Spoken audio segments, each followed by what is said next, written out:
করতেছে। বছর 10 আগের কথা, 2015 সাল সম্ভবত,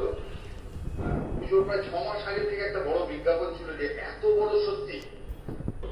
অবস্থাটা এরকম যে ষষ্ঠীর দিন একটা পুজো মণ্ডপ সিল করে দিতে হয়েছিল যে এত ভিড়, যে উপরে মেট্রোতে পুলিশ প্রশাসন বুঝতে পেরেছিলেন যে আসলে বিপদটা এখানে, যে বিপদ প্রয়াগরাজেও হতে পারে কুম্ভ মেলা, সেটা হচ্ছে এবার বর্তমান। সেবার বিজ্ঞাপন দিয়েছিল ভিড়ের একটা সিমেন্ট কোম্পানি, এবার বিজ্ঞাপন দিচ্ছে স্বাধীনতার পর দেখেন পদপৃষ্ট হয়ে মাছ বলতে দ্বিধা নেই যে কুম্ভর যে অভিজ্ঞতা, তাতে হচ্ছে সরকার, ডবল ইঞ্জিনের সরকার, কেন্দ্র বা রাজ্য উভয় ক্ষেত্রে